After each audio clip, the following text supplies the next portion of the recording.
Olá, boa tarde. O meu nome é Sónia Rocha, sou professora e dirigente do Sindicato de Professores do Norte e serei a moderadora deste debate, que faz parte de um conjunto de debates organizados pelo Sindicato de Professores do Norte. O primeiro foi sobre a temática do ensino à distância, o segundo, que aconteceu a semana passada, foi sobre a municipalização e o presente debate vai ter como tema que modelo de acesso ao ensino superior. Este debate vai contar com a presença de 3 convidados que vou passar a apresentar. Álvaro Santos, licenciado em Línguas e Literaturas Modernas e mestre em Ciências da Comunicação, atualmente diretor da Escola Secundária Joaquim Ferreira Gomes, em Vila Nova de Gaia, é também presidente da ANDAEP. Lourdes Figueiral, licenciada em Matemática e mestre em Matemática para professores, atualmente, para além de professora de Matemática, na Escola Artística Soares Reis, no Porto, é também membro do Conselho Nacional de Educação e presidente da Associação de Professores de Matemática. E, por fim, também o professor António Fernando Navais, licenciado em Línguas e Literaturas Clássicas, mestre em História e Cultura Medieval, atualmente professor de Português e Latim e membro do blog Aventar, bem como presidente da Associação Nacional de Professores de Português. Relativamente então a este tema, e hoje, nesta semana em que tem início os exames nacionais, num ano de exceção, em que os exames não são requisito obrigatório para a conclusão do secundário, este ano suspende a dupla valência, ou seja, quer a conclusão do secundário, quer a prova específica de acesso ao ensino superior. Gostaria de lançar para início de debate uma questão aos convidados, a ordem de intervenção será que entenderem, e a minha questão seria como é que o Covid-19 contagiou toda a sociedade e não proporcionou uma revisão do modelo de acesso ao ensino superior. Como é que este acontecimento que estamos a viver não proporcionou este momento? Não sei quem gostaria de comentar. Eu posso falar desde já. Quero, antes de mais, saudar a Sónia, agradecer à OSPN o convite que foi enviado. Quero também saudar os colegas Fernando Navais e a Lourdes Figueiral. Só uma retificação, eu sou presidente, mas é da Assembleia Geral da ANDAEP, o presidente da direção esteve a semana passada, o Filipe Lima, e portanto eu estou numa posição mais confortável, digamos, não é? Sobre esta questão, neste momento eu penso que há uma pertinência e há oportunidade do tratamento deste tema, mas a Covid pelo menos já nos trouxe-nos aqui 2 ou 3 situações de alteração do não totalmente do modelo de acesso, mas no cálculo de acesso, porque os exames nacionais vão servir unicamente para o acesso, ou como classificação para acesso ao ensino superior, e este ano não para o cálculo da média do ensino secundário como era habitual. Portanto, isto aqui traz uma ligeira alteração. Agora, no fundo, o modelo de acesso, é evidente que não seria a Covid provavelmente a trazer-nos, vai ter que ser bastante mais discutido, vai ter que ser muito mais ponderado, vamos ter que trabalhá-lo com mais profundidade, mas sobre isso provavelmente faremos mais adiante. Eu passaria então aos colegas para também ouvir a opinião deles. Muito obrigada também e saúdo a todos. Bom, pelo menos esta situação, eu cheguei a pensar que poderíamos voltar a viver uma situação como a que vivemos em 1974, que pura e simplesmente ninguém entrou na universidade. Nesse ano não houve acesso ao ensino superior e os primeiros anos depois de 74 também não foram propriamente exemplo de normalidade no acesso ao ensino superior e no ensino superior. E formámos-nos todos, muitos formámos-nos nessa época e demos bons profissionais e o país está bem servido de profissionais dessa época. Mas não foi assim e de alguma forma ainda bem que não foi assim, porque há uma certa, eu não gosto de dizer normalidade porque de facto não há normalidade, mas houve um esforço de continuidade ou de continuarmos os trabalhos e de qualquer forma também o ensino superior provavelmente não sobreviveria com um ano sem entrada de alunos, mas isto veio chamar a atenção para um problema que é exatamente esta questão do acesso ao ensino superior. Uma das mais-valias, digamos, desta situação é o facto, como o Álvaro já referiu, dos exames do ensino secundário, os exames que se vão realizar servirem só para acesso, portanto não vão ser exames para conclusão de ciclo, e isso é algo que considero que é bom, que é algo positivo e algo que poderíamos depois também debater e também estou de acordo com o Álvaro, isto exige um debate urgente, porque já há muito tempo que se anda a falar, que se anda a levantar esta questão, mas de alguma forma um debate profundo e não apressado, mas é sem dúvida urgente iniciarmos esse debate. Sim, obrigada, Lourdes.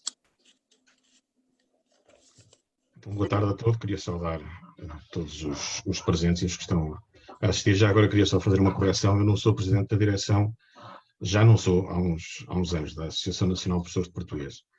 De qualquer modo, como disse, tive a honra de participar na fundação dessa associação. Não tenho realmente muito a acrescentar, porque o problema realmente não se alterou, mantém-se. Houve algumas melhorias exatamente na questão de não forçar a realização dos exames para a conclusão das disciplinas, mas continua por fazer realmente esse debate, e esse debate continua por fazer já há muitos anos, o debate de um verdadeiro modelo de acesso ao ensino superior. Até porque nos últimos 30 anos, pelo menos desde que eu dou aulas, já houve também vários modelos de acesso, foi-se sempre alterando, mudando, mas não se chegou nunca propriamente ao fundo da questão. E essa se calhar, esse é o grande problema. Independentemente de estarmos nesta época de pandemia ou não, é um debate que tem de ser feito, porque é um debate importante para a sociedade toda, inclusivamente para os sistemas de ensino básico e secundário, que muitas vezes estão demasiado reféns destas questões do acesso ao ensino superior.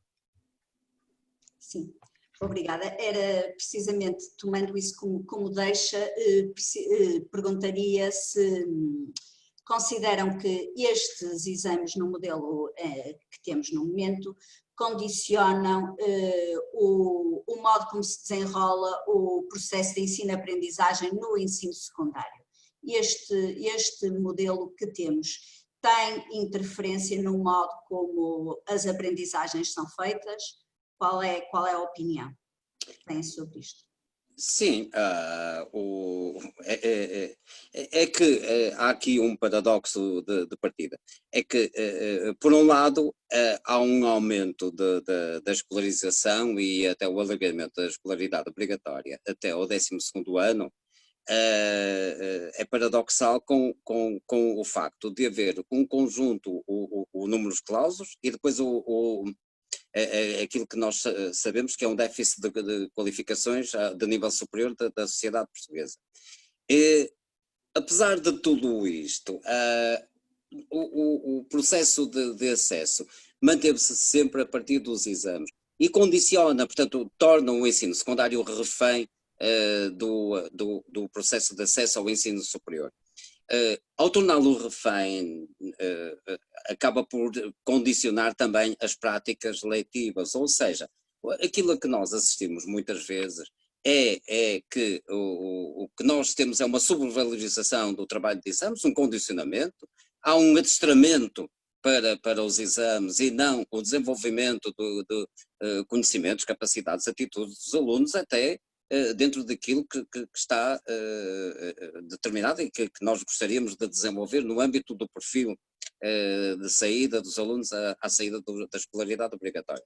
E depois há um outro problema que poderemos abordar um pouco à frente, que é este modelo acaba por proporcionar a acentuação das desigualdades dos alunos no acesso, inclusivamente, às condições de frequência e as condições de realização dos próprios exames. E sendo o valor, uma das questões também essenciais é qual é o valor do exame nacional de uma determinada disciplina para um aluno. O valor é muito elevado e, portanto, este valor que é atribuído ao exame acaba por condicionar completamente todo o trabalho que os professores do ensino secundário vão fazendo ao longo do tempo e acaba também por hierarquizar disciplinas.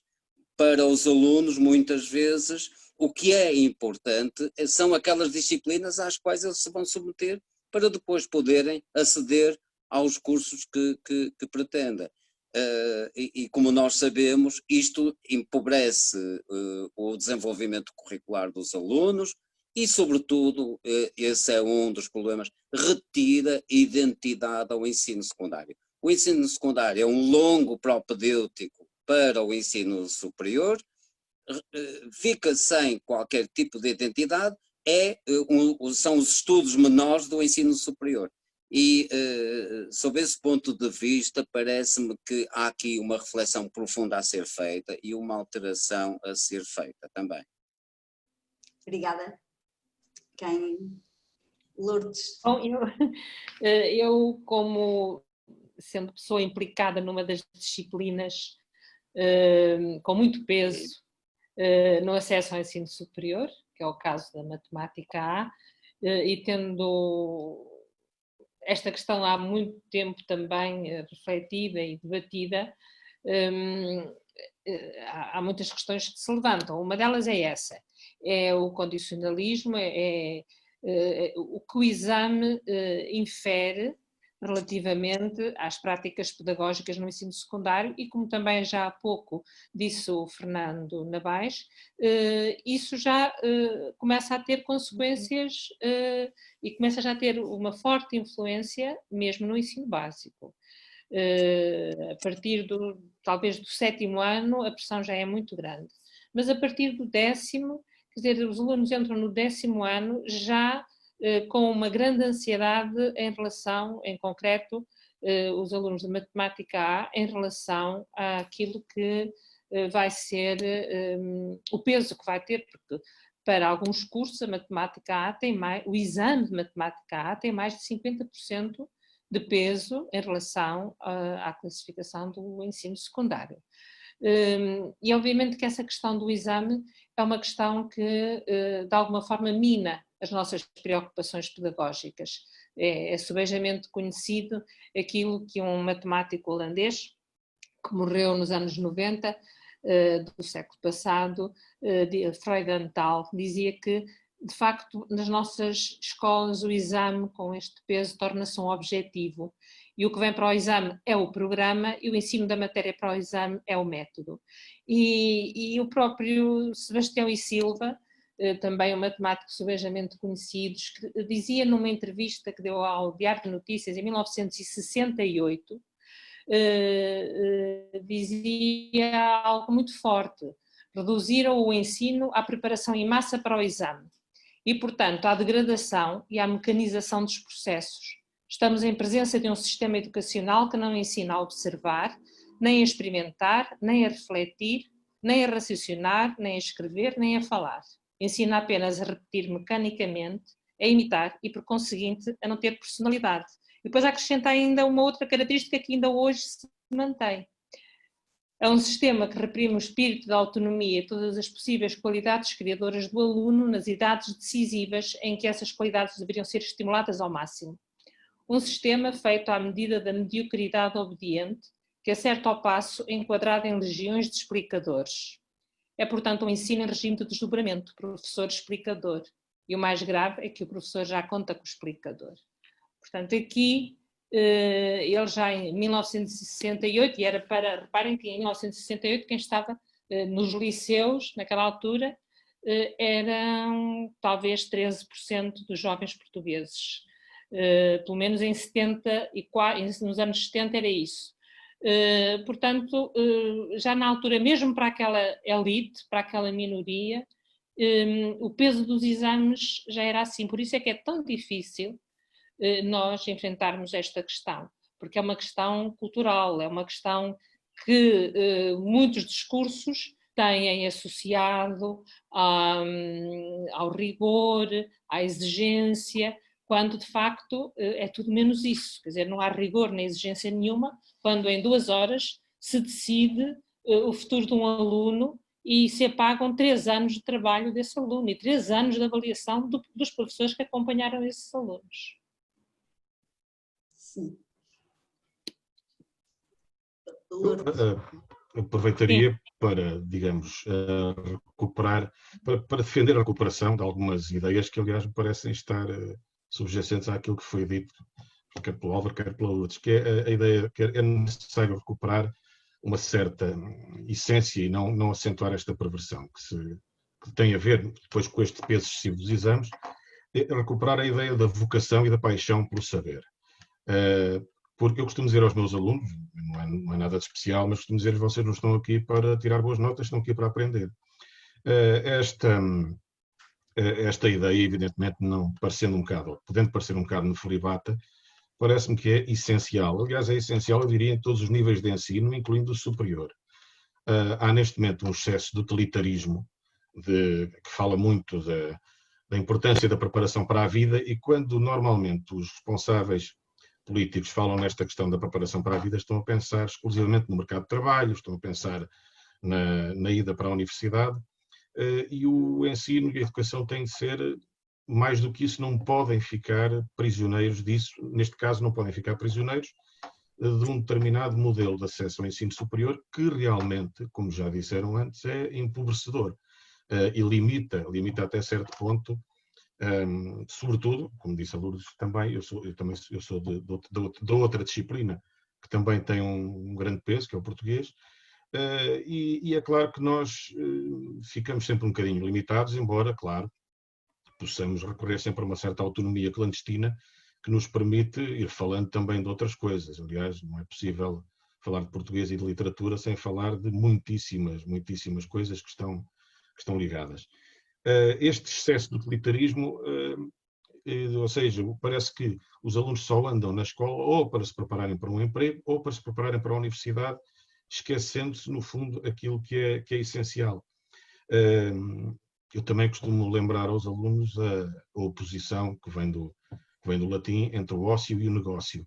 Nós andamos a preparar cidadãos, não andamos a preparar só trabalhadores. E, portanto, estas coisas, tudo isto é importante. Também não podemos andar só a preparar alunos para os exames.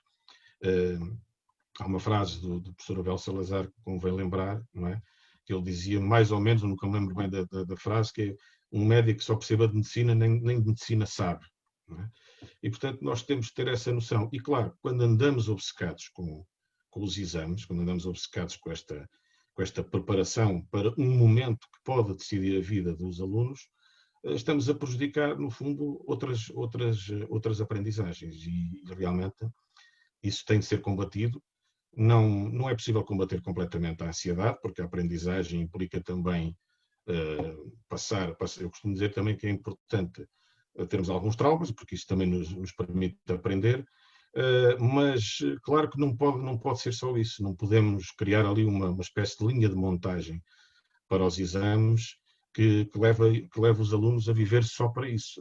Aliás, quanto mais obcecados andamos com os exames, pior é a preparação dos alunos. Gostaria só de lembrar um estudo que toda a gente conhece, não é? Que foi feito há uns anos, que mostra que os alunos que saem da escola pública, eventualmente da escola menos obcecada com os exames, digamos assim, depois sobrevivem melhor na universidade. Terão mais dificuldade em entrar, porque a questão das médias acaba por ser fatal, mas uma vez lá chegados, digamos que em vez de os prepararmos só para o acesso, preparámos-los para a frequência do ensino superior, e isso tem, se calhar, muito mais importância. Sim, obrigada.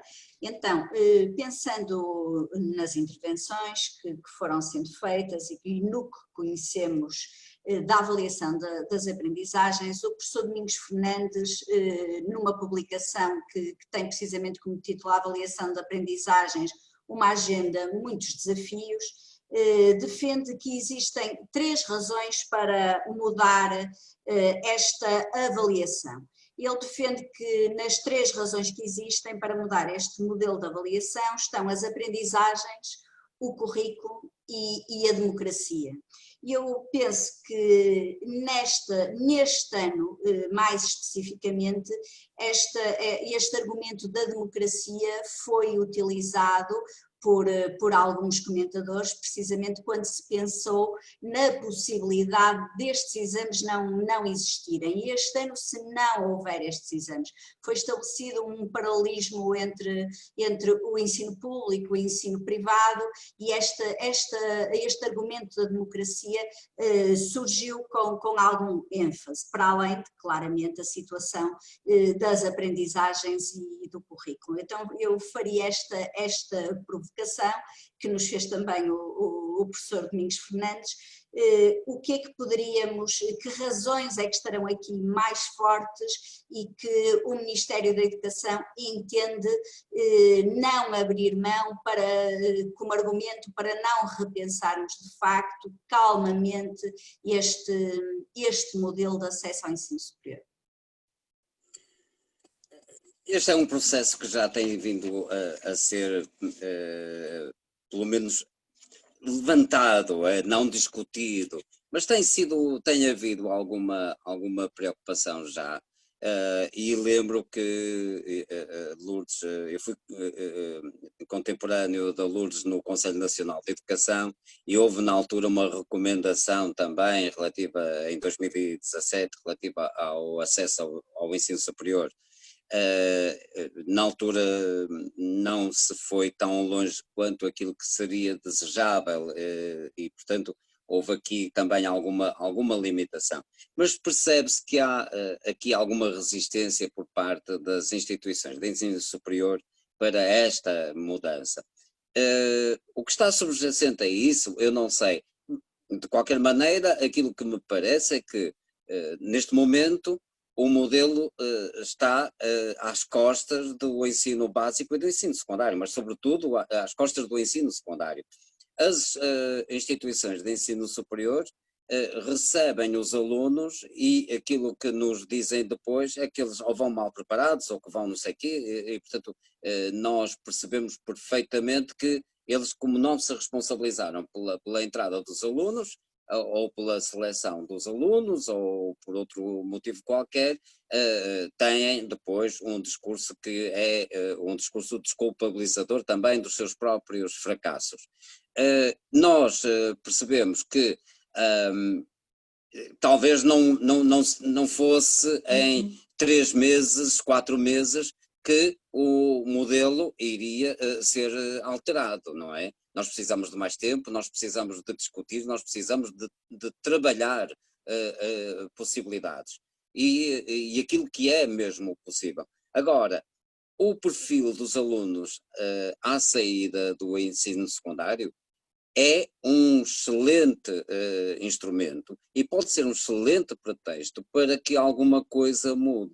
E esta mudança parece-me também que é urgente. E é urgente, sobretudo, por esta questão da democracia. As desigualdades existem,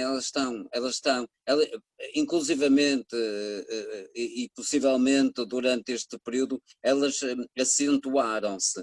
E acentuaram-se com os alunos que têm determinado tipo de condições, seja pelos explicadores, seja também por outras coisas. E nós sabemos que há alunos com maior poder económico que chegam a ter 2 explicadores, um para preparar para os exames. Aquilo, eu por vezes uso, enfim, a metáfora do preparar para os penaltis, mas não jogam no campo todo. Preparam para os exames e depois tem um outro para também fazer uns exercícios práticos que depois também acabam por ajudar naquilo que vão fazendo. E isto sim, isto é um caráter de desigualdade que se vai acentuando e que o valor dos exames proporciona. Porque a questão aqui está sobretudo o que é que significam os exames nacionais para muitos destes alunos? Significa a entrada.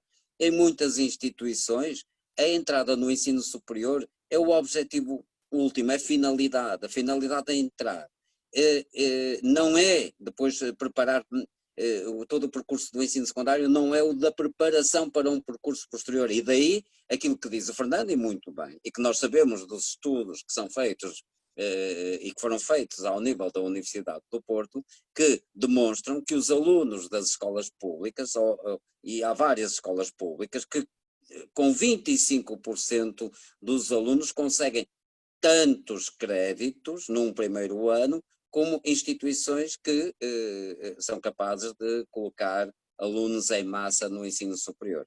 Portanto, o que me parece é que, e voltando aqui à questão da democracia, ela só se vai conseguir, nós só vamos conseguir proporcionar igualdade de oportunidades com um sistema que seja diferente.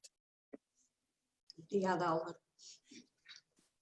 Eu penso que aqui também há muitas outras questões envolvidas. Uma delas é as expectativas dos alunos e das suas famílias. Claro. Criou-se um quadro social em que ir para a medicina é que é o grande objetivo da vida, ou para os alunos de artes ir para a arquitetura é o grande objetivo da vida e pouco mais. Estamos a ficar sem professores no país, não temos professores para a educação básica, mas se formos a uma universidade qualquer, como eu tenho ido, por exemplo, à Faculdade de Ciências na Universidade do Porto, ouvir a uma feira da faculdade para os alunos do ensino secundário, mostrar as saídas do curso, falam-se em muitas saídas, mas nunca se refere à saída de que se pode ser professor de matemática. Não é? Nunca, portanto, há aqui um desequilíbrio social das expectativas dos jovens que vamos pagar caro também. E obviamente que os exames de acesso ao ensino superior têm sobretudo, poderiam, ou até pode ser defensável que tivessem uma função reguladora, não é?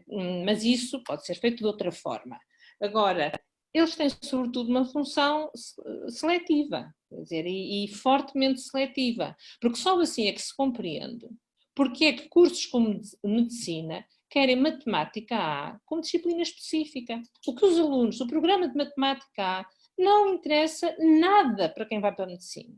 Se fosse as matemáticas aplicadas às ciências sociais, por exemplo, têm conteúdos muito mais importantes para quem vai para um curso como medicina. Mas não, quer dizer, matemática A é que é importante porque é mais difícil, porque permite selecionar mais, porque a diferença entre um aluno ter 18,7 ou 19,1 é fundamental para o acesso à medicina. Portanto, estamos com este problema porque estamos baseados numa sociedade absolutamente doente, não é? Que cria estas expectativas nos alunos. E aqui não se trata de um problema de trauma, estou de acordo com o Fernando, eu acho que há situações de ansiedade e stress que os alunos também têm que aprender a ultrapassar. Mas o problema é que os nossos exames estão convertidos, não é nesse momento do desafio para o qual uma pessoa vai com o tremido, não é? Desculpem a expressão.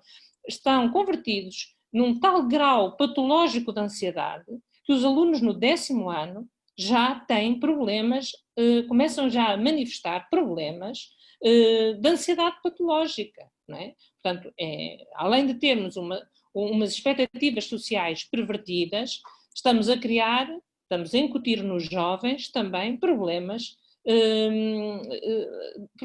mentais quase também difíceis, não é? Então, é por isso que esta questão é complicada, porque isto é uma questão que está ao serviço de umas expectativas sociais que estão baralhadas, no meu entender. Eu só queria dizer uma coisinha nesta intervenção, porque eu recordo muito Recordo muito, quer dizer, o que é preparar um bom aluno, não é? Recordo muito, eu vivia com os meus pais, quando éramos crianças e jovens, na área do Marquês, aqui do Porto. E na altura, portanto, tanto a minha irmã mais velha como eu, o liceu mais próximo ou era o Carolina ou era o Rainha, tínhamos que optar, estávamos ali a meio do caminho. Mas havia montes de colégios ali na zona do Marquês. As Doroteias, o Colégio Nossa Senhora da Paz, o Colégio das Escravas, e, no entanto, nós, tanto eu como a minha irmã, as mais novas depois já foram para o António Nobre, que estava ali mais perto, todos os dias apanhávamos o elétrico e íamos para o Carolina. Porque é que o meu pai justificava essa opção? E não era por uma questão económica. Né? Nós era só atravessar a rua e estávamos no Colégio da Paz. Era, as minhas filhas vão para a escola de todas, porque assim é que se preparam para a vida. Quer dizer, eu acho que nós temos todos que pensar, professores, pais encarregados de educação, o que é preparar para a vida. E preparar para a vida não é ter um objetivo único, afunilado, que parece que se não atingir aquilo, que uma pessoa perde o sentido para o qual está a trabalhar e está a viver. Obrigada, Lourdes. Pois é, exatamente, acho que pensamos todos o mesmo. Há uma obsessão que tem a ver com o prestígio social de determinados cursos. O Direito e a Medicina, todos os cursos que conduzem à docência perderam o prestígio. Os cursos das humanidades, então, independentemente de conduzirem à docência ou não, nem se fala, é uma desgraça. Aliás, isto anda tudo ligado, evidentemente, porque mesmo o próprio sistema do básico e do secundário, a partir do momento em que, ao contrário do que acontecia quando eu próprio andei no secundário, neste momento não é possível, por exemplo, os alunos na realidade escolherem determinadas opções que os possam até enriquecer. Eu também posso dar o meu exemplo. Eu fui para clássicas e pude estudar grego no secundário. Eu sei que, pronto, isto pode parecer muito estranho, porque só alguns extraterrestres é que se lembrariam de estudar grego clássico, mas os extraterrestres também nos fazem falta. E éramos 4 alunos. Isto hoje em dia era impensável, ou seja, não se permite que isto aconteça. E isto também é empobrecedor logo desde o início. Os professores do básico e do secundário têm realmente também um papel muito importante nesta questão das vocações e de lembrarem aos alunos que qualquer vocação é legítima e realmente faz muita confusão, porque cada vez mais é verdade, em grande parte, que muitos escolhem medicina por causa da questão do prestígio e do dinheiro. E isso é um problema que evidentemente não tem a ver com esta questão do acesso, é um problema social e que deve ser combatido também pela escola. A questão da democracia, claro, das desigualdades. As desigualdades, como disse Álvaro há pouco, já existem há muito tempo, acentuaram-se foi com esta questão da pandemia, porque evidentemente a partir do momento em que os alunos são obrigados a estar fora da escola, é muito mais difícil apoiar aqueles que efetivamente precisam de apoio. Aliás, mesmo estando na escola não é fácil, quanto mais não estando. Outra coisa que também acentua estas desigualdades continua a ser o discurso sobre os rankings. Eu aqui acho que somos todos, digamos assim, bastante culpados. Eu digo todos porque neste momento é verdade que as escolas públicas estão afastadas dos primeiros lugares, mas tempos houve em que estavam mais perto do topo. E, curiosamente, isto diverte-me sempre, pronto, porque uma pessoa tem de se rir às vezes para não chorar, mas diverte-me sempre. Eu não quero estar aqui a dizer mal de professores e diretores, eu diretor não sou, mas temos aqui um diretor. De qualquer modo, quando saem os rankings, vão sempre entrevistar, como é costume, os diretores das escolas mais bem classificadas. E os diretores das escolas mais bem classificadas explicam porque é que elas são as mais bem classificadas. E a explicação que eles dão é igual àquela que se poderia ouvir acerca do trabalho feito noutras escolas que estão em último lugar. Isto é uma perversão.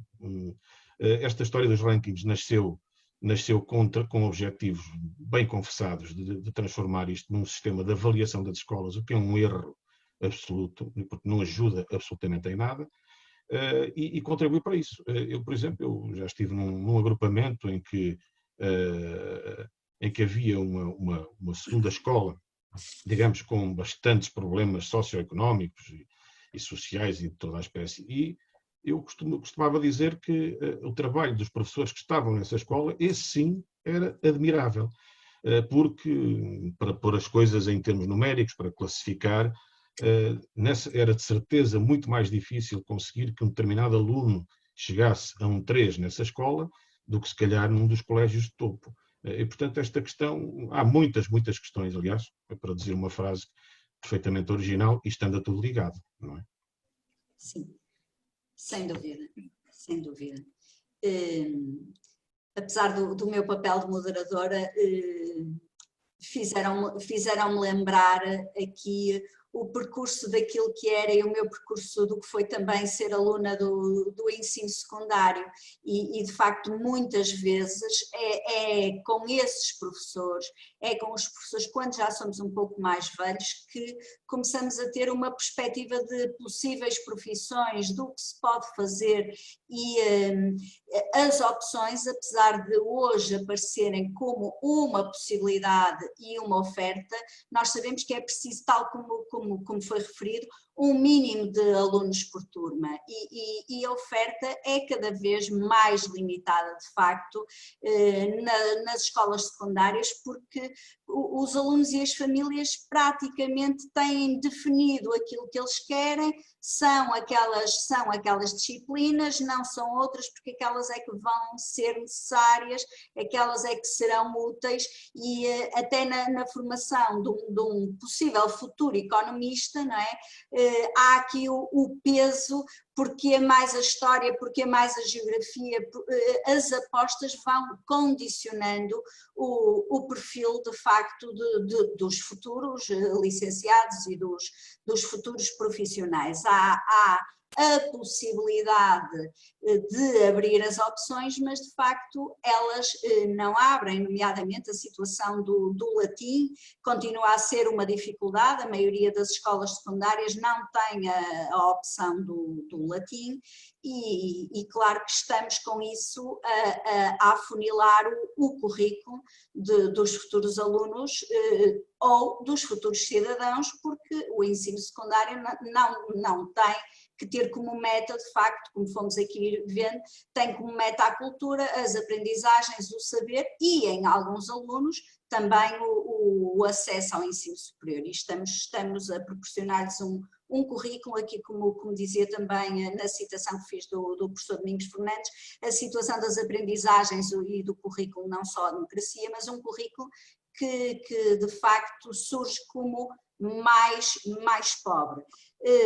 Referiram também, e fazer aqui uma pequena provocação ao Álvaro, esta situação que se vai vivendo nas escolas públicas também, como resposta à ansiedade dos alunos com os exames, com a preparação para os exames. Nós hoje vemos que há escolas secundárias que nos últimos anos cresceram muito mais do que a população que abrange as áreas geográficas dessas escolas, e refiro-me sobretudo a escolas secundárias. Há escolas que de facto em poucos anos, pelo trabalho que vão fazendo e pelos resultados, que não me refiro apenas aos rankings, mas por aquilo que os pais acham que é um bom acompanhamento, conseguem de facto e conseguiram nestes últimos anos crescer muito mais do que a população, como referi. Álvaro, como é que se consegue isto, por exemplo, num agrupamento como o agrupamento que dirige, que nos últimos anos se tornou, se não o agrupamento com mais turmas abertas no secundário, um dos principais agrupamentos em Gaia no número de turmas abertas no ensino secundário? A escola não é agrupada. É uma escola secundária autónoma. Autónoma, sim, é com o terceiro ciclo. É verdade que é uma escola muito procurada. Aqui há vários fatores que poderão concorrer para isso. Não sei se tem a ver com a questão dos resultados e a publicação ou não, e se for só isso, não vejo também a única razão para que isso aconteça. Mas há outros fatores que têm a ver com esta questão. Há bocado a Lourdes dizia muito bem que há esta resposta que nós procuramos sempre dar às expectativas dos alunos e das famílias. Aquilo que acontece é que o trabalho que nós fizemos é um trabalho que acabou por trazer também para a escola um conjunto de pessoas que habitualmente seriam pessoas que escolheriam provavelmente o ensino privado e que passaram também a ter como opção esta escola como uma das suas possibilidades. E, portanto, o tecido social que compõe a escola é um tecido extremamente diversificado. É verdade que nós, neste momento, temos uma procura bastante grande. Eu penso que no ano que vem isso se vai manter, mas creio que também o que procuramos fazer é um acompanhamento dos alunos e um alargamento dos alunos em termos da sua formação. Nós não vamos preparar só para exames, isso não interessa, não é por aí. Nós temos que dar uma formação que seja alargada, que seja integral. Nós procuramos, aliás, dentro por exemplo, do terceiro ciclo, dentro do secundário, procuramos criar aqui processos de trabalho interdisciplinar que desenvolvam outro tipo de competências, que incentivem os alunos a trabalhar projeto, que incentivem os alunos também a fazer, a desenvolver o seu espírito crítico, a desenvolver a sua capacidade de fazer perguntas.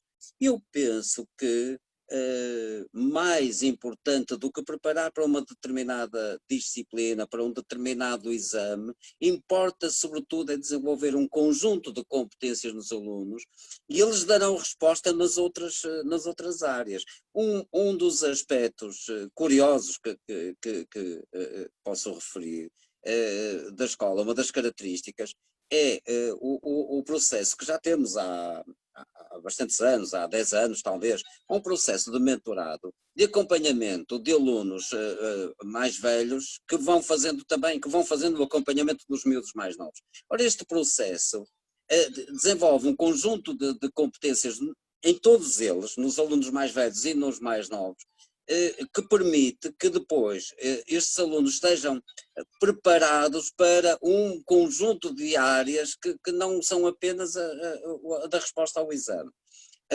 Curiosamente, dentre os alunos com melhores resultados de exames e melhores resultados de frequência, estão os alunos exatamente que mais horas dão a este tipo de atividade. E, portanto, eles fazem-no também, é evidente que com horários que o proporcionam. E, portanto, a preocupação é um pouco esta. Eu penso que é um pouco tudo isto. Agora, não posso dizer que haja outros fatores que possam explicar para além de todos estes. Agora, também é evidente que, tendo sido uma escola renovada há 10 anos, o edifício também é agradável, mantém-se agradável, tem muita luz natural, e a luz é conhecimento e ajuda ao conhecimento. E esse é um dos aspectos que para nós também é importante, é que os alunos tenham luz, que se sintam tranquilos, que se sintam bem, e daí também procurarmos proporcionar um bom ambiente. Agora, não é, devo dizer, os rankings não são preocupação, minimamente, não são minimamente preocupação. Aliás, para nós, eu penso que a exposição pública que é feita com escolas que trabalham excelentemente e que depois veem o seu trabalho colocado em causa, por causa por uma situação de um ranking, por um resultado menos bem conseguido numa determinada área, numa determinada disciplina, é perverso. Este tipo de estigmatização é perversa, é perversíssima. E, portanto, essa nunca pode ser a nossa preocupação. Os rankings valem muito pouco para definir a qualidade de uma escola. qualidade da escola mede-se por muitos outros, é muito mais complexo e por muitos outros fatores. Lourdes, encaminhava também a questão, como é uma situação destas numa escola diferente, que é uma escola artística, como é o caso da Soares Reis, como é que se vive de facto esta situação dos exames entre potenciais futuros artistas? Bem, eu tenho primeiro que fazer uma ressalva, eu estou em mobilidade estatutária, portanto estou fora da escola já há alguns anos, mas tenho muitos anos de Soares Reis, inclusivamente na direção, e estava na direção da Soares Reis quando um ano a Soares Reis foi a primeira no ranking. Começaram-nos a telefonar e a gente nem estava a perceber porquê. Mas nesse ano resolveram contar os exames de todas as disciplinas e a geometria descritiva, claro, lançou a Soares Reis para o topo do ranking. Mas isso foi um ano sem exemplo, depois tiraram a geometria descritiva dos rankings. Ou seja, aqueles exames para os quais a nível nacional não há tantos, eles têm as regras próprias. Bom, mas isto para dizer que eu, como professora de matemática na Soares dos Reis, de uma disciplina que só existe na Soares dos Reis e na António Arroio, uma disciplina de matemática voltada para as artes, tenho a dizer duas coisas. Uma, que os exames nunca... a disciplina não tem exames, obviamente. Portanto, nunca senti falta dos exames, antes pelo contrário, porque pude trabalhar sempre de uma forma muito mais interativa com os alunos. Os alunos elaboram um portfólio, fazem um trabalho sobre um tema no 12º ano que relaciona a matemática com algum aspecto artístico, alguma escola, algum autor, alguma obra, e que o professor orienta ao longo de um período esse trabalho.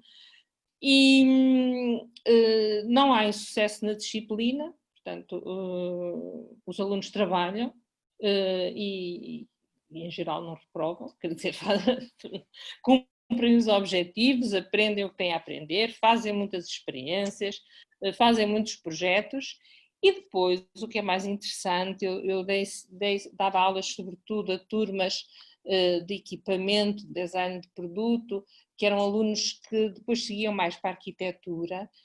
Houve um ano em que eu acompanhei os meus alunos, no primeiro ano de arquitetura, fui tentando saber o que se passava e depois voltei a perguntar a alguns alunos, passados uns anos, o que é que tinha acontecido com a sua aprendizagem matemática, e o que é engraçado é que eles chegaram a contar que em algumas disciplinas, nomeadamente na disciplina de projeto em arquitetura, os únicos alunos que tinham conseguido resolver um problema que envolvia matemática tinham sido os alunos da Soares Reis. Portanto, tinham sido os alunos que tinham tido aquela disciplina e que ainda por cima eram aqueles que estavam, para os quais a disciplina de matemática em arquitetura já não era propriamente uma novidade, porque era um tipo de trabalho que eles já estavam habituados a fazer no secundário. Portanto, é claro que isto é uma amostra pequena, mas para mim tem duas evidências. É que não é preciso o exame para obrigar os alunos a aprender e que não é o exame que faz com que a preparação secundária dos alunos depois os torne incapazes ou menos preparados para o ensino superior, antes pelo contrário. Portanto, eu acho que aqui a nossa questão não é se o exame prepara melhor ou pior, porque eu acho que não. Nós estamos perante como eu já disse, uma incapacidade do ensino superior de propor um modelo de acesso, que aliás, segundo a nossa lei de bases, é claro em alguns pontos, não é? Rege-se antes de mais pelos princípios de democracia, de acesso universal, de igualdade de oportunidades, é o primeiro princípio. A valorização do percurso educativo do ensino secundário, também é preciso ter-se em conta. A utilização obrigatória da classificação final do ensino secundário no processo de seriação, aqui não diz que tem que incluir exame ou não tem que incluir exame, mas tem este aspecto. O caráter nacional do processo de candidatura. Penso que aqui muitas vezes esquecemos isto quando dizemos que é cada universidade que deve tratar do acesso. Não, na nossa lei de bases é dito que este acesso tem um caráter nacional e que eu acho importante também que tenha. Agora, provavelmente, esse acesso não tem que ser um exame, não tem que ser um exame de matemática A ou... Pode ser um exame, certamente, podem ser provas de vários tipos e pode haver um conjunto de créditos que os alunos vão juntando durante o ensino secundário, nomeadamente de participação em projetos sociais, em voluntariados. Quer dizer, se é isso que é importante, por que é que não se valoriza isso? Enquanto for um exame que se faz em 2h30 e se conta a média às décimas, nós não vamos sair disto.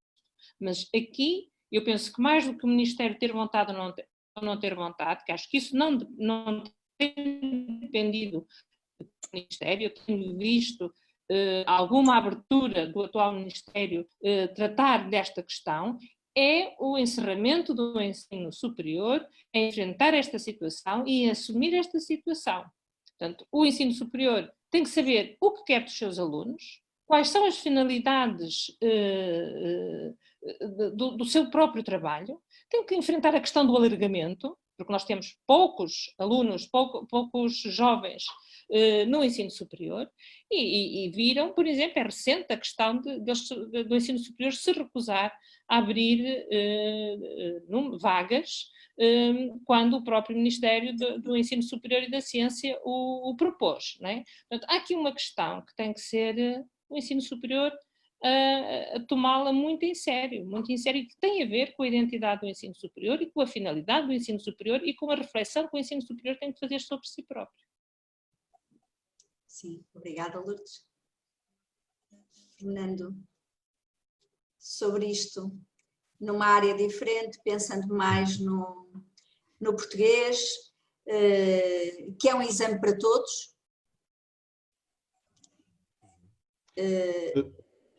Sim. Bom, sim, lá está. Não tem, mais uma vez, não vejo absolutamente necessidade nenhuma de haver um exame obrigatório de português no final do ensino secundário, ao fim de 3 anos de avaliação contínua, de percorrer estes anos todos. Existir um exame que serve para concluir uma disciplina parece-me disparatado, continua a parecer-me. Não é? Quanto a todas estas questões do ensino superior, é evidente que eu queria só subscrever aquilo que a Lourdes esteve a dizer. Tem de ser, aliás, é curioso estarmos aqui nós e não estou a criticar evidentemente a organização do debate, porque acho que isto diz-nos respeito a todos, evidentemente, e os professores todos e a sociedade toda, aliás, têm uma palavra a dizer sobre isto. Mas isto cabe realmente ao ensino superior. E não o ensino superior continuar a partir do princípio que o ensino básico e secundário tem quase uma relação ancilar, uma relação que está ao serviço do ensino superior, e é muito importante, efetivamente, que se diga aquilo que querem e como querem que os alunos lá cheguem. Não é? Claro que isto pode, também antecipando se calhar já algumas das coisas que poderemos falar, nós temos sempre esta questão do prestígio da medicina, por exemplo.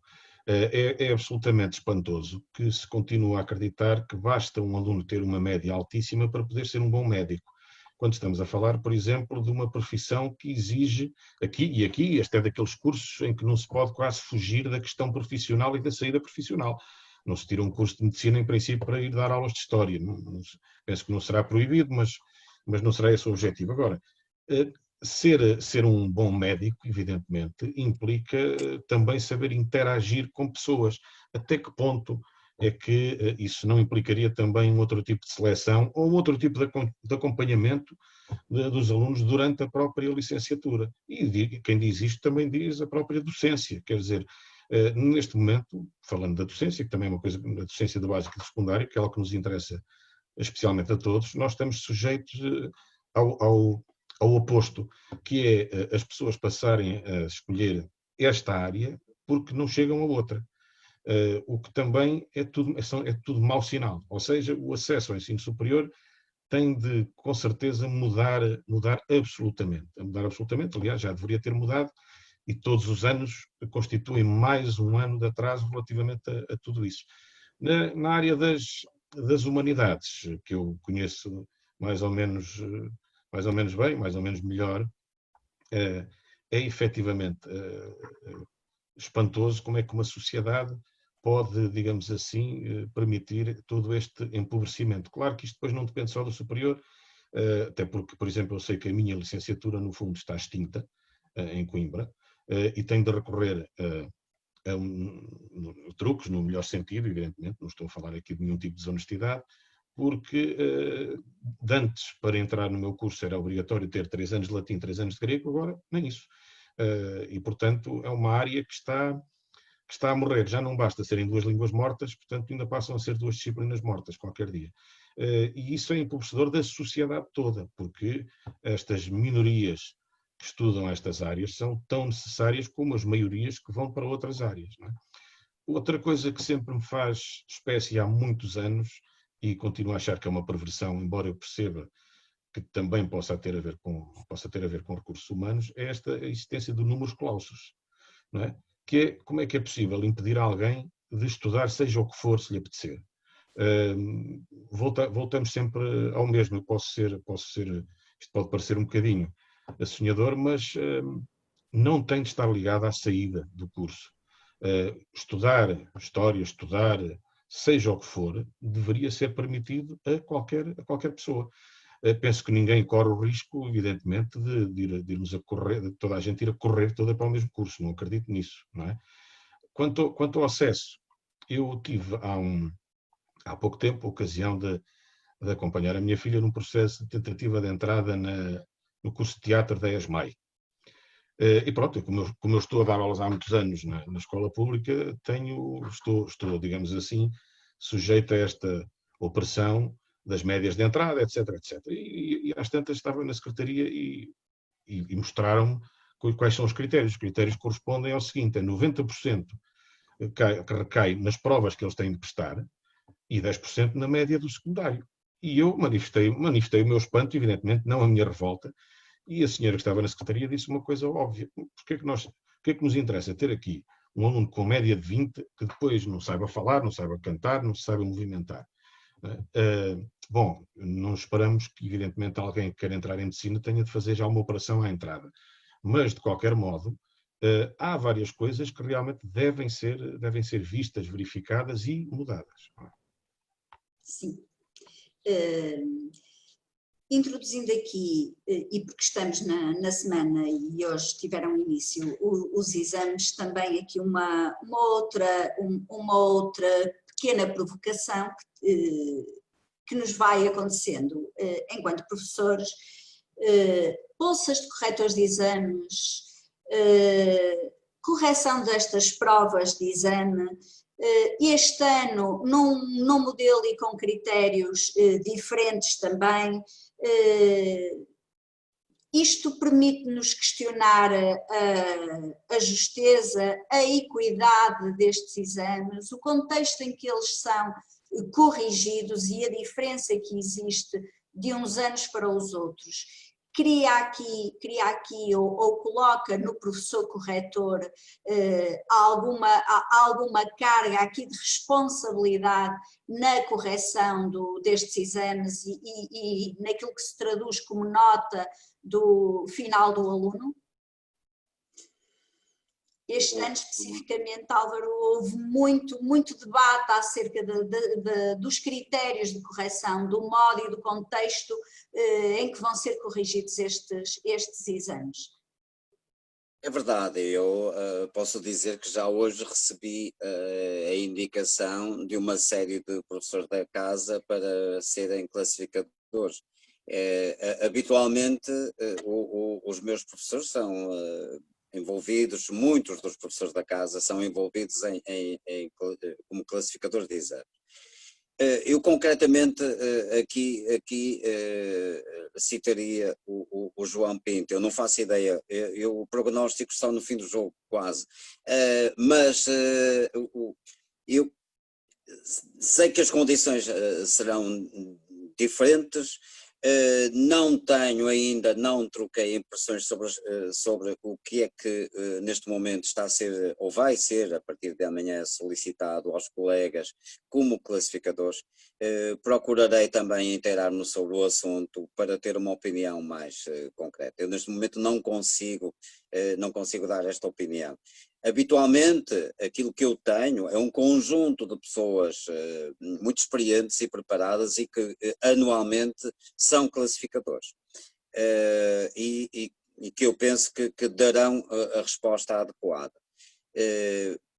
Sei também que os professores são profissionais muito preocupados em que o seu trabalho não provoca injustiças e, portanto, são preocupados, e eu noto isso até pelas perguntas que vão fazendo em termos de supervisão, as preocupações que ano após ano vão demonstrando e as questões que vão colocando no sentido até de procurarem inverter aquilo que eles consideram que podem ser injustiças que prejudiquem os alunos.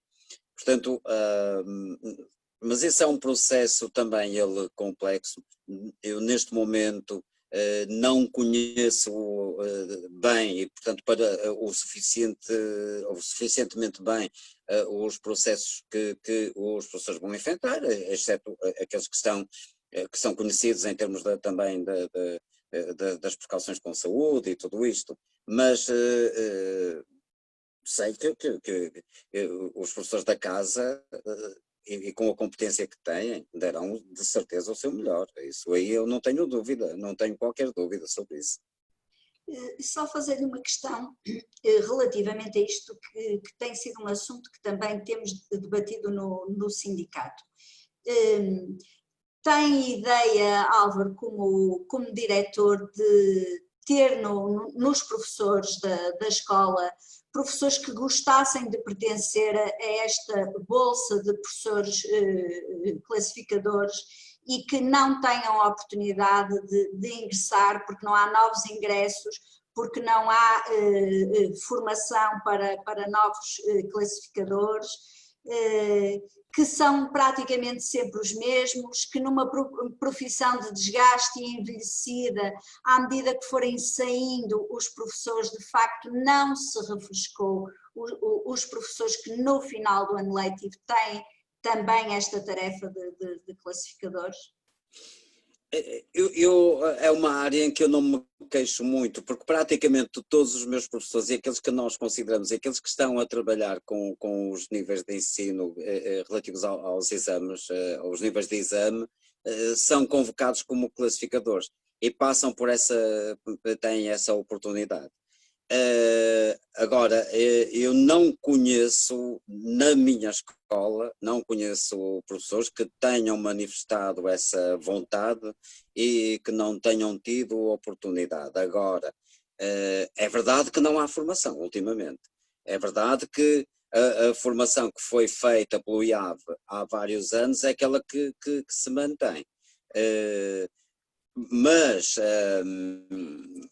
parece-me que havia a vontade de haver uma bolsa fixa de classificadores que seriam aqueles que tiveram formação. E isso, sim, isso seria impeditivo da entrada de novos classificadores e de novas oportunidades.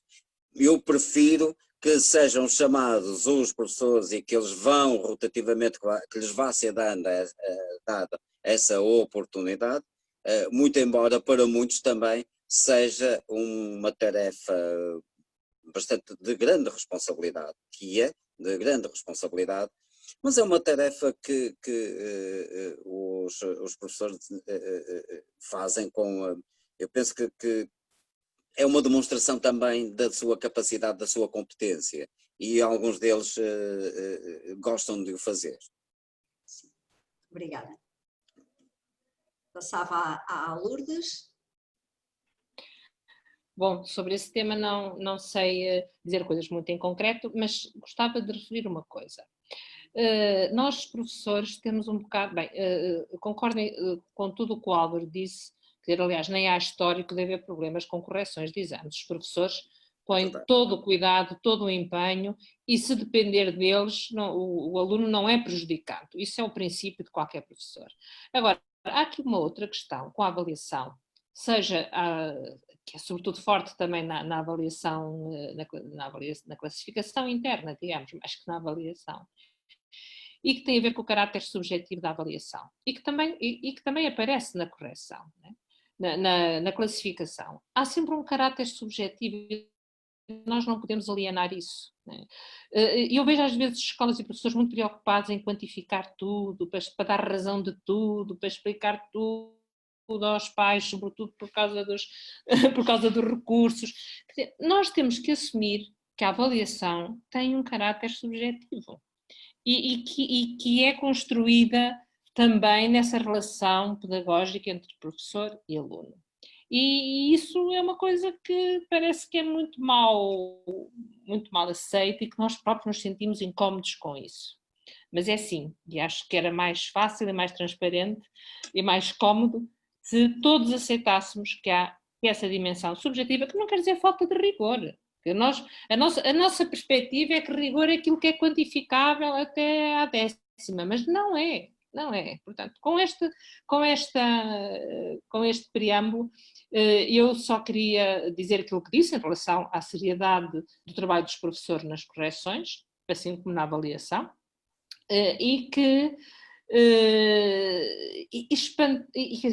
mas também ter consciência de que isto é uma grande sobrecarga de trabalho. E que logo a seguir, e sobretudo este ano, que a segunda fase em setembro, já no início, a coincidir com o início das aulas, vai ser um desastre. E depois também pode ser que o facto de nos termos familiarizado com estes meios digitais possa facilitar entre os professores corretores de uma área, classificadores, estou sempre a enganar, classificadores de uma área, haver alguma possibilidade de debate que antes faziam-se reuniões, agora é tudo por mail. No vértice do trabalho, as pessoas estão tão envolvidas em trabalho, não vão andar a ler os mails todos, das dúvidas todas que mandam para o supervisor. Isso é impensável. Quer dizer, permite muito maior debate, muito maior uniformidade de critérios, haver uma reunião, haver um encontro, as pessoas poderem gastar uma hora a debater, nem que seja agora assim por Zoom, do que andar a mandar dúvidas para o supervisor por mail. Isso é o processo mais disparatado e com menos frutos que eu, francamente, tenho visto. Obrigada, Lourdes. Bom, eu, a propósito destas, já agora, se uma professora de matemática diz que nem tudo pode ser quantificado, quem sou eu então para negar, evidentemente. Não é? Nós nisso somos mais privilegiados, mas mesmo assim há margem para a subjetividade. Claro, sim, evidentemente. Mas há podemos chamar-lhe quase uma espécie de grelhofilia no ensino, em que parece que tudo pode ser quantificado e metido em grelhas. Bem, lá está. Isto no fundo é uma espécie de demasiado peso da linguagem empresarial, muitas vezes sobre um sistema que não deveria, às vezes, deixar-se contaminar tanto por isso. Não é? É por isso também, estou a fugir um bocadinho ao tema, mas depois esta história da competitividade, da concorrência, que são conceitos que para mim deveriam ser completamente estranhos à educação e até quase à sociedade, porque a sociedade e a educação querem-se exatamente colaborativas. De qualquer modo, relativamente aos exames, penso que é muito mais profícuo aquilo que a Lourdes acabou de dizer relativamente ao debate entre os professores classificadores, porque temos de partir do princípio, que as pessoas que são chamadas para classificar exames vão saber aquilo que estão a fazer, como também disse o Álvaro, não é? E eu, sinceramente, sou um bocadinho avesso à questão, às vezes, da formação, porque eu digo isto, que já participei em algumas formações, inclusive acabei por sair de uma formação sobre classificação de exames, porque não concordei com com determinados aspectos, nomeadamente exigiam-nos reflexões e trabalhos sobre a importância da avaliação formativa dos alunos. Não é que isso não tenha importância, mas se eu estou a corrigir exames e estou a tratar de exames, o que é que me interessa a mim estar ali, independentemente do tema ser muito, pouco ou nada interessante, o que é que me interessa estar a falar sobre, ou pensar sobre a avaliação formativa? Isso já ficou para trás, não é no momento de classificar exames que faz sentido. Mais do que esta questão dos classificadores, eu penso que também é importante repisar um problema que, no fundo, é um dos grandes problemas da educação, que é a indefinição constante e as alterações constantes de acordo com os ciclos eleitorais, que fazem com que exames apareçam, desapareçam. Eu sou, por princípio, avesso a exames, mas, quer dizer, percebo que se discuta que os exames devam ficar ou devam sair. Agora, é importante que se discuta e que isso seja explicado e seja definido de uma vez por todas.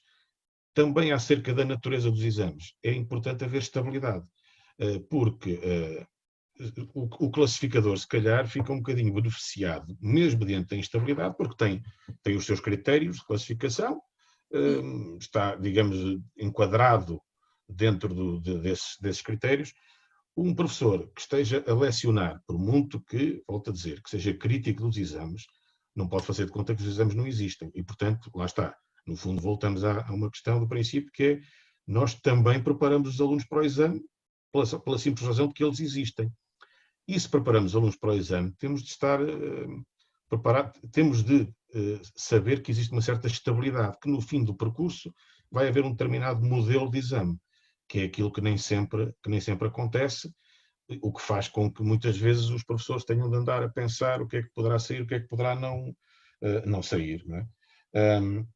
E, portanto, esta questão dos excessos de surpresa também não é bom neste sistema, mesmo que nós não gostemos do sistema. Não é? Sim.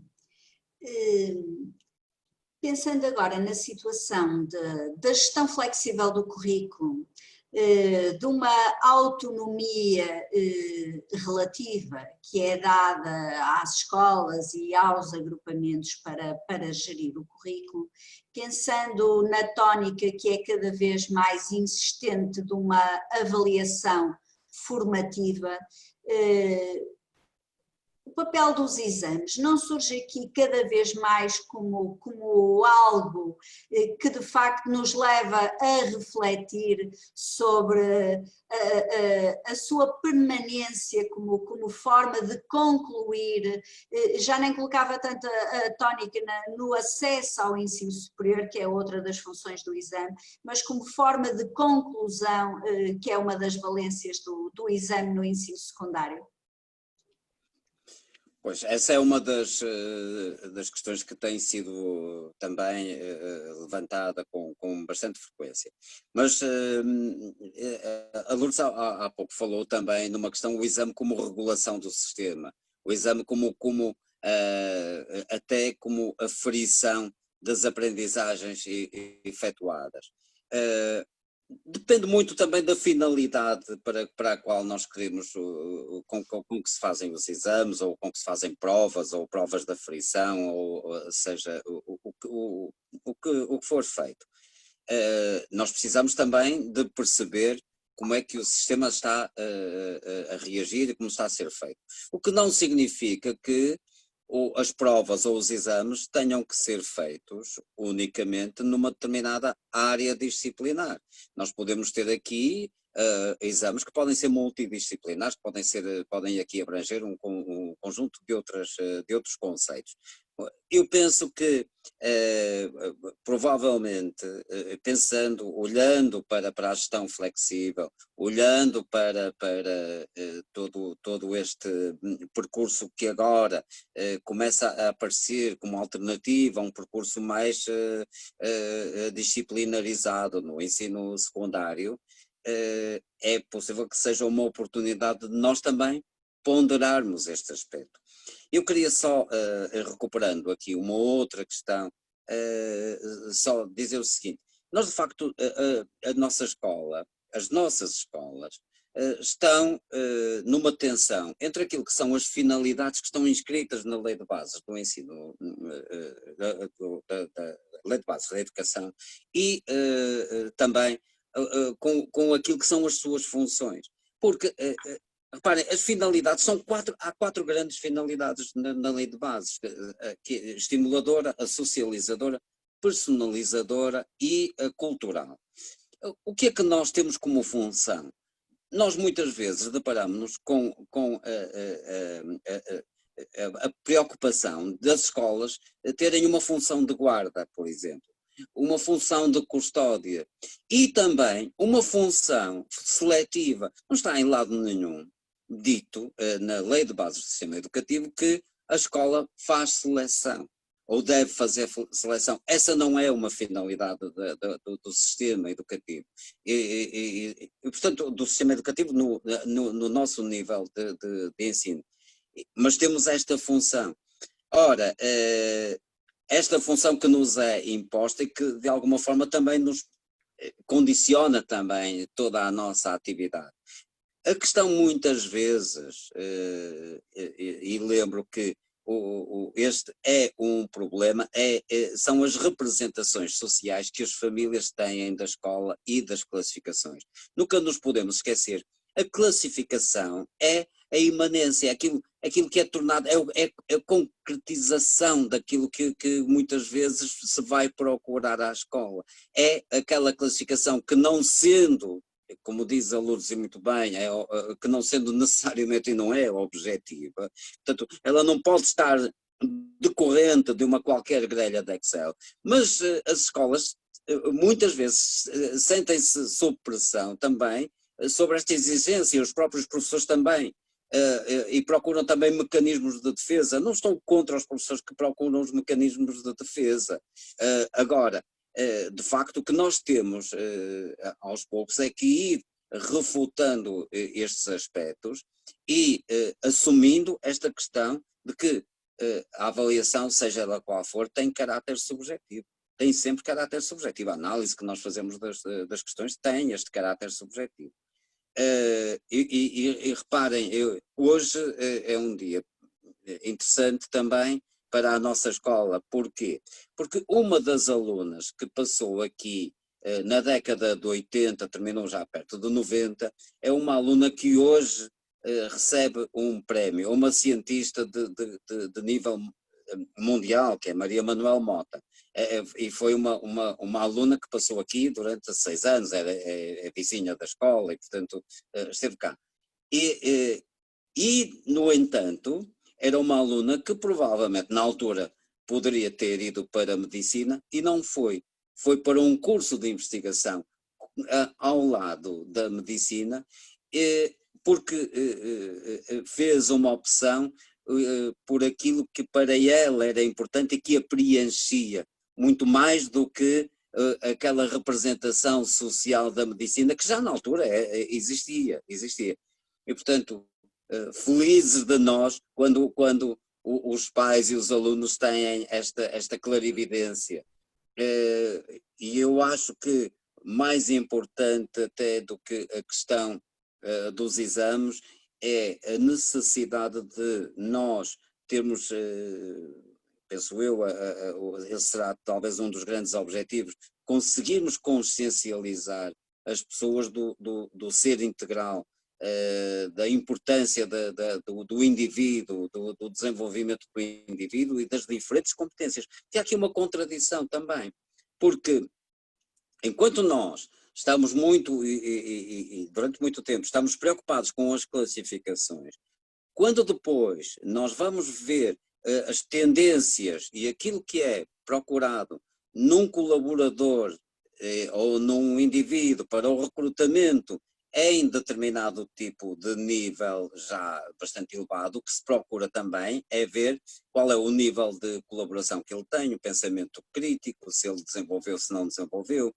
o espírito de trabalho em equipa, e portanto estes são aspectos que não têm a ver com a nota, mas que têm a ver com uma série de soft skills, que é absolutamente fundamental nós desenvolvermos nos alunos, e que não são visíveis depois num exame de 2 horas e meia. Sim, obrigada. Bom, a escolaridade obrigatória é de 12 anos, portanto, quando falamos no ensino secundário, estamos a falar ainda de escolaridade obrigatória. Eu ouvi uma vez o professor Labrinho Lúcio dizer uma coisa que realmente eu nunca tinha pensado com essa crueza, mas é verdade.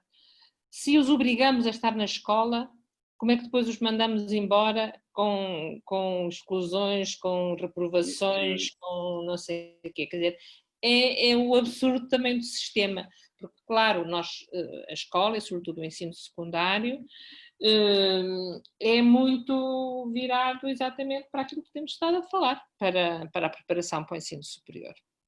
E a questão do exame, sem estar independentemente do acesso ao ensino superior como conclusão de ciclo, quer dizer, eu não sei dizer muito bem, estes exames com este sistema, este peso não. Para mim é claro que um aluno que durante 3 anos trabalha e que o professor o acompanha e que entende que ele merece concluir o ensino secundário e lhe dá 10 ou 11 e depois vai ao exame e reprova, isso não pode acontecer. Quer dizer, acho que não, quer dizer, tem que haver maneira de que isso não aconteça. Depois mas também se não contar, depois eles não ligam nenhuma, não fazem exames. Quer dizer, entendamos-nos. Se conta, bloqueiam, porque estão tão estressados que bloqueiam. Se não conta para a nota, não ligam nenhuma. Quer dizer, há aqui também uma bipolaridade que nós próprios ajudamos a construir e que é social e que tem a ver exatamente com aquilo que o Álvaro disse sobre estes arquétipos que a sociedade tem sobre a questão dos exames e que não, é muito difícil contrariar, porque não é uma questão de mudar uma lei, é uma questão muito, muito incorporada culturalmente e socialmente. Há uma função reguladora que é necessária, há uma função reguladora até para defesa, não é? Defesa daqueles que fazem um trabalho eticamente responsável, porque nós também não podemos ser ingênuos e muitas vezes nos debatemos com a questão do inflacionamento das notas. Há uma função reguladora que é necessária, não sei se tem que estar necessariamente associada à certificação do aluno, não é? Por outro lado, dependendo do tipo de provas, também as provas podem ter caráter diferente. Eu estou de acordo com o Fernando quando ele diz que uma prova que vai ter peso na avaliação não pode ser uma surpresa total.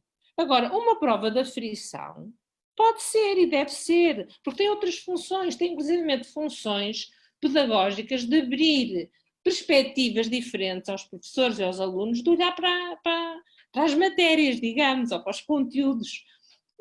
Agora, temos é que, de facto, olhar para as provas, definir provas com finalidades diferentes, elaboradas de forma diferente, sabendo que os alunos não podem, não se lhes pode, no final de um ciclo de 12 anos de estudo, não podem estar sujeitos à arbitrariedade de uma prova final para a certificação do seu trabalho. E sabendo que tem que haver algo que regule de alguma forma, que haja uma regulação, de alguma forma, o Sistema Nacional de Ensino. Obrigada, Lourdes. Depois voltamos à mesma questão, que é uma coisa é a regulação, outra coisa será o acesso ao ensino superior e não se pode andar a confundir as duas coisas e não se pode pôr a carga toda do acesso ao ensino superior nos professores do ensino secundário. Não é? Quanto à palavra autonomia, que a Sónia falou no início desta última parte da conversa, a autonomia deve ser uma das palavras que mais surge na legislação e que menos é possível praticar. Diretores e professores sabem isso dolorosamente bem, e no fundo também, quando voltamos a falar destas questões da certificação, etc., no fundo parece haver uma espécie de desconfiança relativamente à escola e aos professores, como se não fossem por si só capazes exatamente de detectar problemas, insuficiências, resolver, se efetivamente houvesse autonomia. Claro que a autonomia depois depende de muitas outras coisas, que não são nada fáceis de resolver, que é, nomeadamente, a existência de tempos, espaços e recursos humanos.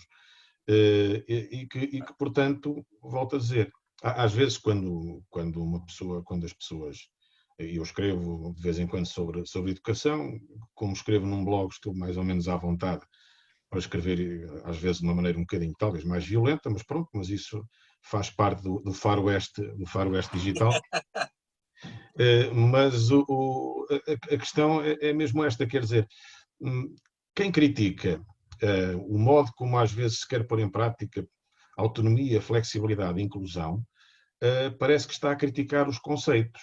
E é sempre muito fácil perguntar, mas quê? Mas é contra a flexibilidade? É contra a inclusão, contra a autonomia? Bom, penso que ninguém é contra estas três coisas. A questão é, nós sabemos que, por experiência própria, que o exercício de qualquer uma destes três conceitos é muito dificultado. E é por isso que voltamos sempre a uma expressão que eu gosto muito, que obviamente não pode ter nada de ilegal, mas é aquilo que se chama uma certa autonomia clandestina, em que temos de vez em quando, de tentar resolver os problemas da melhor maneira possível. E, portanto, essa autonomia existe, mas lá está, é uma autonomia demasiado pressionada. A questão do acesso ao ensino superior, voltamos sempre ao mesmo, quer dizer, sobretudo tem de se fazer uma coisa que não é frequente, é ouvir atentamente e muito calmamente todas as vozes que tenham um papel importante a desempenhar nesta área. Concordo, só uma questão sobre a autonomia, porque passei ao lado quando há pouco falei. O que eu gostaria de dizer é que a autonomia decorre da confiança, e da confiança nas instituições e nas pessoas das instituições. E enquanto não houver e não for manifestada esta confiança, a autonomia nunca caminhará da forma como nós gostaríamos que ela se desenvolvesse, não é? Nunca será desenvolvida da forma como gostaríamos. E esse é um aspecto que para mim é absolutamente essencial, é a autonomia nos profissionais das escolas.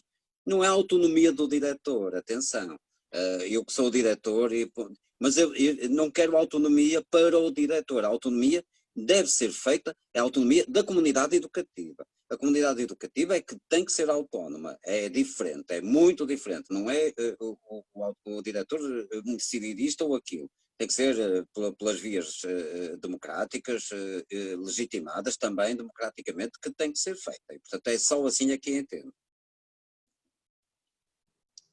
Obrigada. Sobre a autonomia, e também estando de acordo com o que foi dito, a autonomia tem que enraizar na confiança a todos os níveis, na confiança da tutela para as comunidades, na confiança dos diretores para os professores, com o departamento e nós fazemos tudo ao contrário, nós agimos sempre sob suspeita, e por isso é que também burocratizamos tanto os processos, porque a burocracia mede o grau de desconfiança de uma sociedade, e nós podemos berrar contra a burocracia a que estamos sujeitos, mas provavelmente somos os primeiros artífices dela, porque talvez também seja algo cultural ou social, mas somos desconfiados, não confiamos uns nos outros, e é muito difícil gerir a autonomia quando não existe esta confiança, esta valorização do outro, quer seja o outro, quer seja a outra pessoa, quer seja a outra comunidade, quer seja outra instância que não seja aquela em que nos movemos. Bom, estamos muito próximos a 2 minutos do final. Em nome, e para terminar, em nome do Sindicato de Professores do Norte, gostava de agradecer a presença de todos, quer dos convidados no debate, quer daqueles que estiveram em direto a assistir. Queria aproveitar também para lembrar que na próxima segunda-feira, dia 13, às 18 horas, voltaremos a ter o um debate, este será o último de uma série de 4 debates, cujo tema será o que é ser professor hoje, e que contará com convidados como o professor Matias Alves, o professor João Paulo Silva e a professora e deputada Alexandra Vieira. Penso que voltaremos futuramente a este tema com tempo, com a calma de podermos refletir de facto e contribuir para um novo modelo de acesso ao ensino superior, que todos consideremos que de facto é eficaz, é justo, o mais justo possível, sendo que a justiça é sempre algo muito questionável, não é? A justiça é de todos, mas é também de cada um de nós, é uma preocupação da sociedade e futuramente, logo que haja oportunidade, voltaremos a este tema. Gostava realmente de agradecer a todos a presença. Muito Obrigada. Muito obrigado. Obrigado. Obrigado.